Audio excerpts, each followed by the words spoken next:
জাদুকরের জাদু দেখাতে কোনো উপলক্ষ লাগে না, যেখানে সেখানে নজরবন্দি করতে পারেন মানুষজনকে। তেমনি এক সুরের জাদুকর হাবিব ওয়াহিদ। ক্যারিয়ারের শুরু থেকে কারিশমা দেখিয়ে আসছেন তিনি। সবশেষ জাদু দেখালেন কোক স্টুডিও বাংলার মঞ্চে। বাউল শাহ খোয়াজ মিয়ার সঙ্গে তাজিকিস্তানি সুন্দরী গায়িকা মেহের নিগরকে মিশিয়ে মহাজাদুর বোম তৈরি করেছিলেন, যা বিস্ফোরণ হতেই আচ্ছন্ন গোটা দেশ। 15 অক্টোবর ঢাকায় জন্মগ্রহণ করেন হাবিব। এ শহরের আলো বাতাস গায়ে মেখে বেড়ে উঠেছেন তিনি। তার পৈতৃক ভিটা বিক্রমপুর, মুন্সিগঞ্জ। স্বনামধন্য সঙ্গীত শিল্পীর ঘরে জন্ম হাবিবের। তার বাবা ফেরদৌস ওয়াহিদ সম্পর্কে নতুন করে কিছু বলার নেই। যাদের হাত ধরে বাংলা পপ সঙ্গীতে বিপ্লব ঘটেছে তাদের একজন এই ফেরদৌস ওয়াহিদ। নাম শুনলে মনে পড়ে যায় এমন একটা মা দেনা, মামুনিয়া সহ অসংখ্য জনপ্রিয় গানের কথা। হাবিবের মা রোকসানা ওয়াহিদ। শিল্পীর ঘরে জন্ম, তাই শিল্পী হয়েছি। এন্ড্রু কিশোরের জনপ্রিয় এই গানটি যেন হাবিবেরও জীবনের গল্প। কেননা বাবা দেশের নামকরা গায়ক হওয়ায় ছোটবেলা থেকেই গানের সঙ্গে বাস, বাদ্যযন্ত্রের সঙ্গে ওঠবস। বাবার হাত ধরেই প্রথম কিবোর্ডে হাত রেখেছিলেন। পরে লন্ডনে গিয়ে অডিও ইঞ্জিনিয়ারিং এর উপর প্রাতিষ্ঠানিক শিক্ষা গ্রহণ করেন। দেশে ফিরে হাবিব মন দেন সঙ্গীতে। তবে শুরুতেই মাইক্রোফোনের সামনে দাঁড়াননি। সঙ্গীত পরিচালক হিসেবে কলকাঠি নাড়েন পেছন থেকে।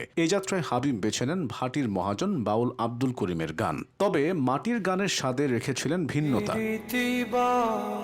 ফলে শেকরের গানগুলো পাশ্চাত্যের সংমিশ্রণে নতুনভাবে পরিবেশিত হয়। দেশ ভেসে যায় কৃষ্ণ এলো রাধার কুঞ্জের সুরে। সে গান কণ্ঠে নিয়ে প্রবাসী রেস্তোরাঁ ব্যবসায়ী থেকে রাতারাতি জনপ্রিয় গায়ক হয়ে ওঠেন কায়া। এই অ্যালবামের প্রতিটি গানই কায়ার কণ্ঠে সমাদৃত হয় দেশ জুড়ে। সেই সঙ্গে হাবিব আওয়াজ দেন বাংলা গানে বিপ্লব ঘটাতে এসেছেন। বিপ্লব ঘটিয়েছিলেনও তিনি, কেননা ব্যান্ড সঙ্গীত তখন অস্তিমিত প্রায়। দেশ জুড়ে হিমেশ রেশমিয়াদের রাজত্ব। ঠিক তখন দাপুটে আবির্ভাব তার। কায়ার পর মায়া ও ময়নাগো নামের দুটি অ্যালবামের মাধ্যমে হিন্দি গানকে জানান আগ্রাসনের সময় শেষ। এবার দেশের ছেলে দেশে রাজত্ব করবে, তাই হয়েছিল। হাবিবের কারিশমায় দেশ মেতেছিল ফোক ফিউশনে। তবে বেশিদিন পর্দার আড়াল থেকে মহাজনদের গানকে পুঁজি করে চলেননি। মাইক্রোফোনের সামনে দাঁড়িয়েছেন নিজেও, কণ্ঠে তুলেছেন মৌলিক গান। এখানেও জনপ্রিয়তা বর্ষতা স্বীকার করেছে তার। কণ্ঠশিল্পী হিসেবে হাবিবের চলা শুরু হৃদয়ের কথা সিনেমায় ভালোবাসবো বাসবো রে গানের মাধ্যমে। অভিষেকেই পান অভাবনীয় সাফল্য। সিনেমাটি দারুণভাবে ব্যবসা সফল হয়। এর পেছনে অবদান ছিল গানটির। সকল শ্রেণীর মানুষ একযোগে পছন্দ করেছিল।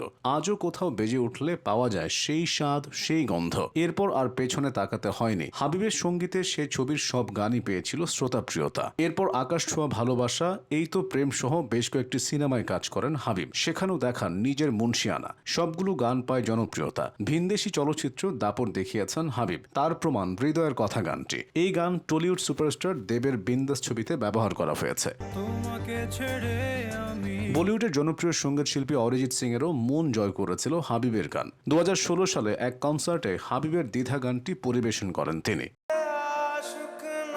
পরে তার নিজের পেজেও কাভার সং হিসেবে প্রকাশ করেন শিল্পী। ক্যারিয়ারে অসংখ্য জনপ্রিয় গান রয়েছে হাবিবের। এর মধ্যে মনের জোরে চলছে দেহ, এসো তবে বৃষ্টি নামাই উল্লেখযোগ্য। হাবিব শুধু সঙ্গীতাঙ্গন থেকে নেননি, করেছেন সমৃদ্ধ।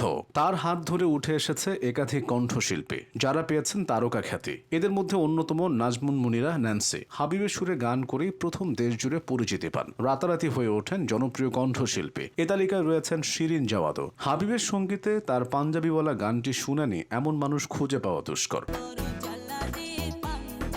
তার হাত ধরে সঙ্গীত পরিচালক হয়েছেন দেশের জনপ্রিয় সঙ্গীত শিল্পী ইমরান মাহমুদুল ও প্রীতম হাসান। দুজনই গুরু বলে মানেন এই গায়ককে। 2011 সালের শ্রেষ্ঠ সঙ্গীত পরিচালক হিসেবে জাতীয় চলচ্চিত্র পুরস্কার পান হাবিব। এছাড়াও ঝুলিতে রয়েছে অসংখ্য পুরস্কার ও সম্মাননা। এর মধ্যে উল্লেখযোগ্য মেরিল প্রথম আলো পুরস্কার, Citycell channel I music award, CJFB performance পুরস্কার। ব্যক্তিগত জীবনে একাধিকবার বিয়ের পিঁড়িতে বসেছেন হাবিব। 2003 সালে বিয়ে করেন লুবায়নাকে। সে সংসার 1 বছরের বেশি টেকেনি। এরপর 2011 সালে বিয়ের পিঁড়িতে বসেন রেহানের সঙ্গে। এই ঘর টিকে ছিল 2017 পর্যন্ত। বর্তমানে এই গায়ক আছেন আফসানা চৌধুরী শিফার সঙ্গে। 2021 সালে গাঁটছড়া বাঁধেন তারা।